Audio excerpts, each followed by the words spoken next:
You know, and so the more I understand what's happening in myself, the more I then can pay attention to what's happening in them, and then we try to create a win-win. And that's that compromise you talked about earlier. And compromise is very important, because what happens is we all have needs. You know, I have a need for freedom, you do too. I have a need for safety, you do too. But we have them to very different degrees. And that's where all the conflicts come. My need for freedom might encroach on your need for safety. And your need for safety may limit my freedom. How do we deal with that? Well, first we acknowledge it, we honor each other's needs, and then we find a compromise to then figure out, okay, whose need is going to have to be adjusted, or how do we adjust to get both of our needs met as much as possible.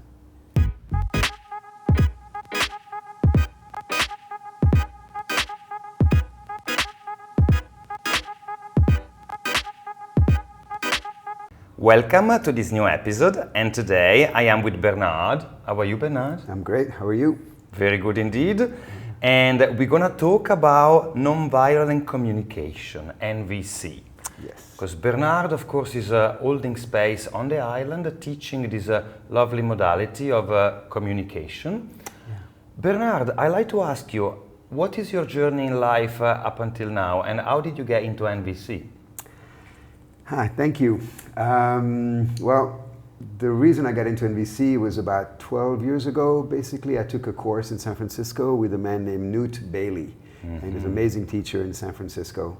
And it was a 6 weeks course, and one night a week, and I learned NVC.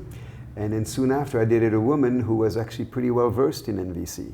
And so we got to practice it together. And I learned that it was really hard.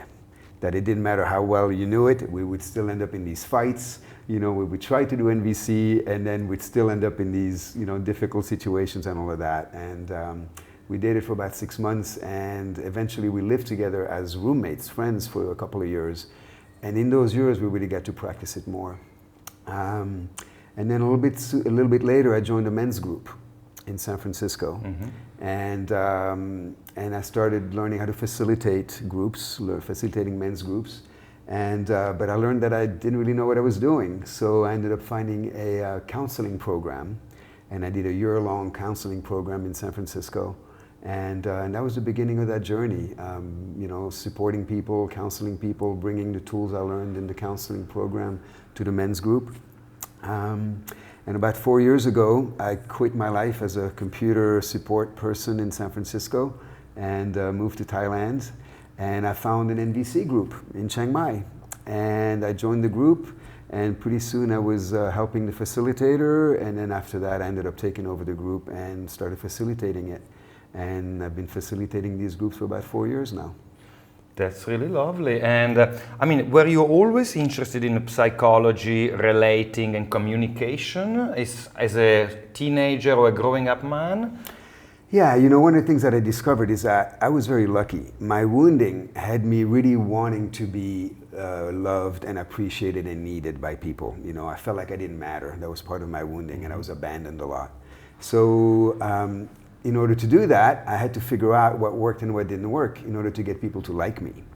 Of course, that was all for the wrong reason, but I got really good at being introspective and trying to figure out what was going on in my mind and what was going on in my personality. And so over time, that became more and more of a project and a passion, and doing workshops, and then eventually joining this men's group and really getting to psychology much more deeply.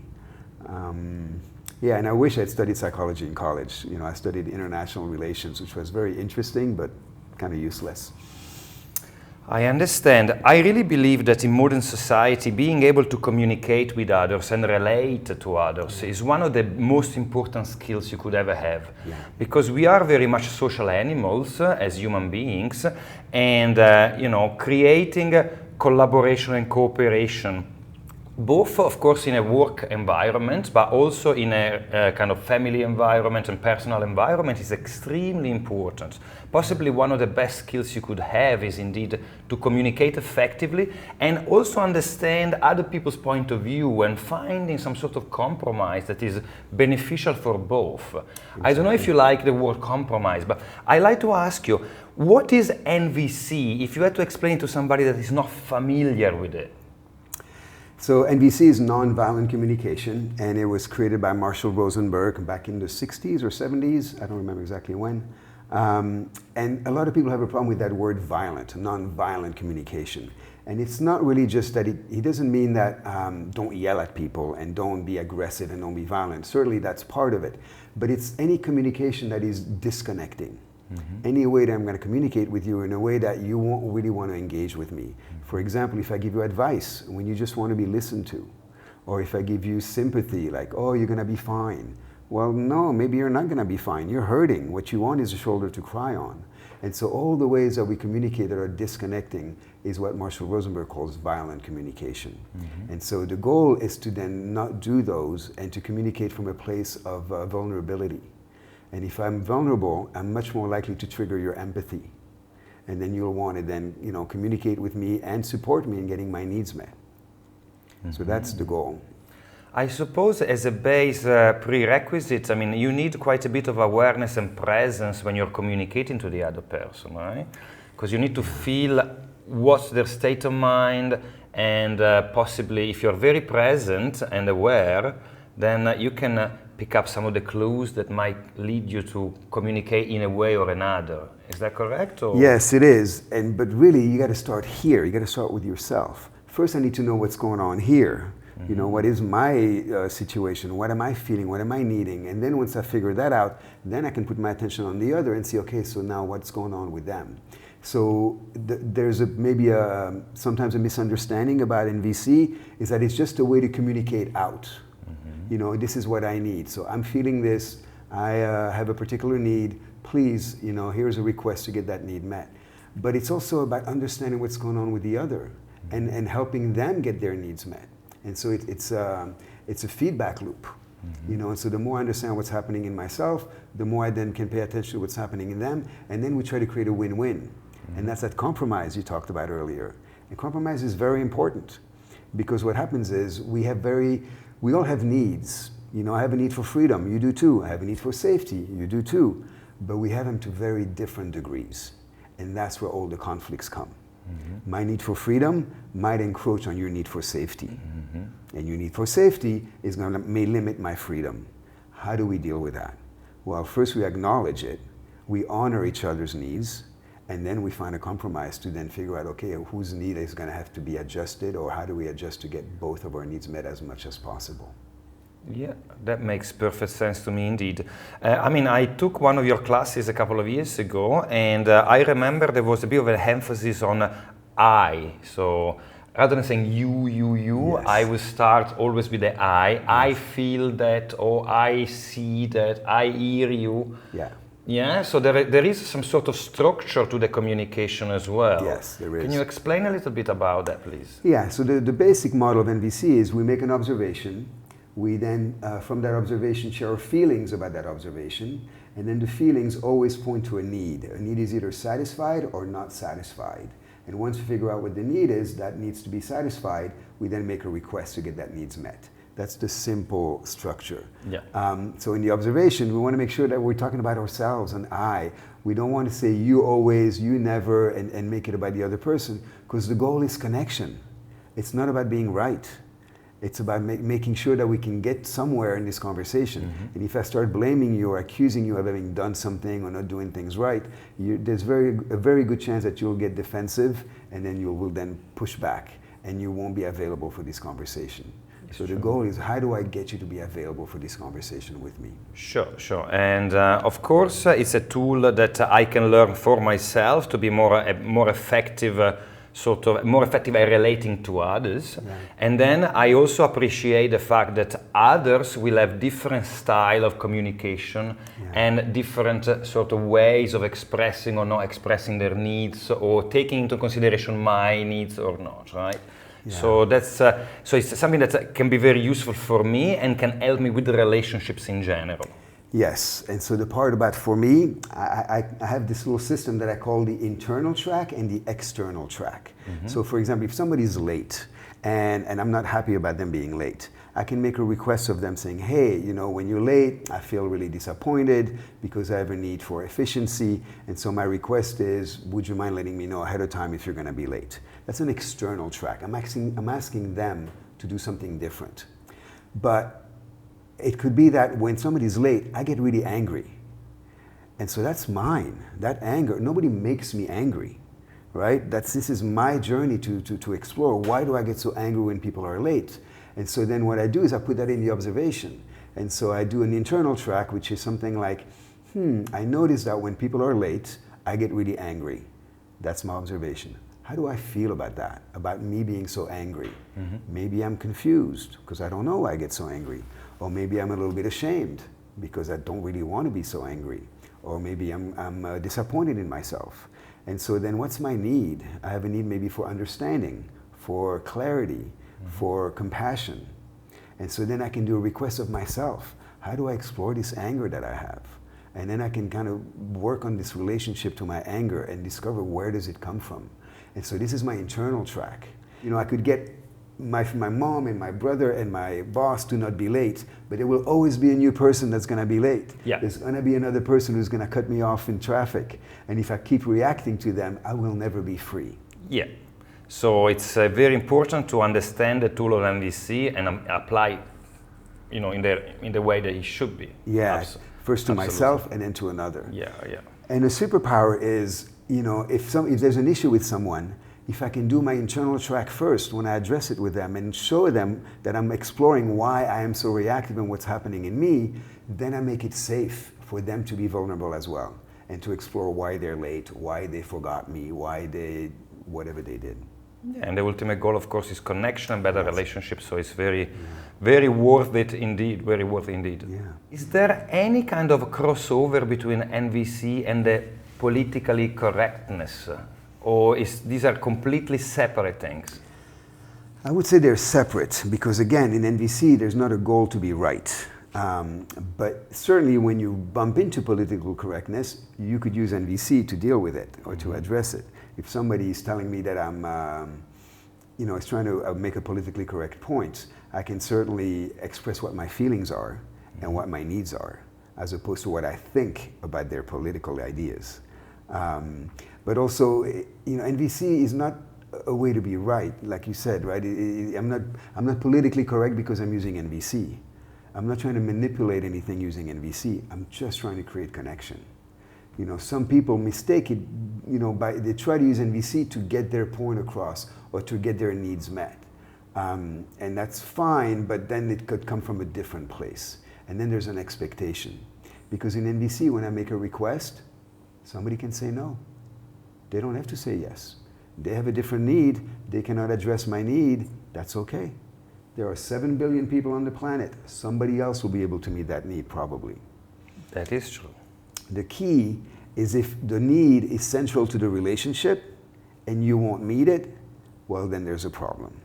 Then we may have to readjust our relationship or transition our relationship. Because ultimately, relationships are very important, right? And we want to have a good quality, long-term relationship. I mean, that's me at least. Personally, I like to have, some stable, long-term relationship with some key people at least, including my girlfriend, of course, my family members, etc. And and indeed, it's very important that we have some tools to negotiate these relationships and make sure that they are indeed mutually loving and nourishing in a way. Right? Yeah. If we're both paying attention to each other's needs, right? What you'll find is that most conflicts out there, if not all conflicts, but I don't like to say all, so I'll say most, is a needs-based misunderstanding. My need and your need are conflicting somehow, but we don't understand it. Because we assume that people have the same needs that we do. If my need, like we talked about need for safety and freedom earlier, if my need for safety is strong, I expect it's the same for everyone else. But it's not. We're all different. And so the goal is to understand other people's needs, allow them to be valid, and then meet people where they're at. Not meet people where I think they should be. There's this golden rule, or the Jesus rule, treat others like you want to be treated. That's a beautiful way to start in life, great for children. But as adults, you want to treat others like they want to be treated. They don't want to be treated like you. What I need, actually. You don't want to be treated like I do. And so if I keep treating you like I want to be treated, it's not going to work. You know, it's a good starting point, but it probably won't work in the end. There's going to be conflicts. And so that's the thing to understand. You know, it took me a long time, and I lost some friendships over things like that, you know, because I was treating people the way I wanted to be treated, and it didn't work for them. It makes perfect sense indeed, you know, and then of course everything is underpinned by some sort of cultural you know, container as well. But I suppose NVC could be used across different cultures as well, because it's a tool that transcends culture in a way or another, because you can use the same techniques to feel yourself and then try to understand others. Yes. Even you know, if you are in California, in Saudi Arabia, or in Koh Phangan, right? It doesn't really matter. No, it doesn't. Marshall Rosenberg illustrated it. He worked with tribes in Africa. He worked with the Palestinians and the Israelis in their conflict. He worked everywhere, and he was able to do that with people everywhere. He's also amazingly good at it. You know, not everybody can do what he can do, but still, yeah, the idea is that the culture doesn't matter. What you'll notice is your triggers, my triggers, when I get angry or hurt or whatever, all of that comes from childhood wounding, culture conditioning, or society or religions and all of that. So the culture will definitely impact how we see the world. And so it'll impact our needs. You know, my need for freedom may come from something in my culture, and my need for safety, or you know, there's in some Asian cultures, saving face is really important. You know, we see that, and so for them, that's a very important need that other cultures may not understand. And so it's important to then pay attention to the way we are different and honor the differences. Indeed. Another thing that comes to mind is Neurolinguistic Programming.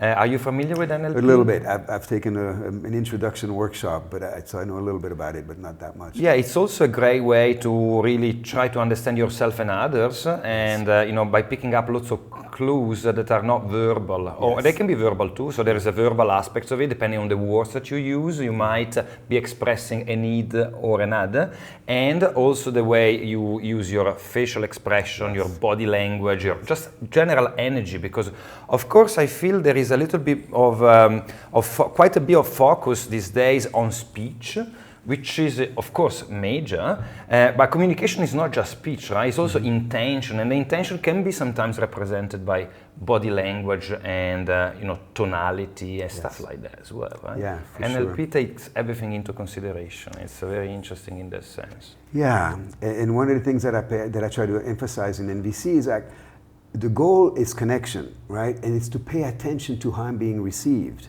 If I'm communicating with you, am I looking at you and seeing, you know, the little clues whether you're actually connected with me? And if I start seeing your eyes, you know, looking over there, or rolling, or you start, you know, your energy kind of lowers, then maybe I'm not landing. You know, I'll have that with my girlfriend sometimes. You know, we're talking about something, and at some point I realize she's really not with me anymore. I got way too intellectual, or I got way too explainy, and I lost her. You know, and it's on me to pay attention to that, you know, pay attention to those clues, because the goal is connection. It's not just to be talking at someone.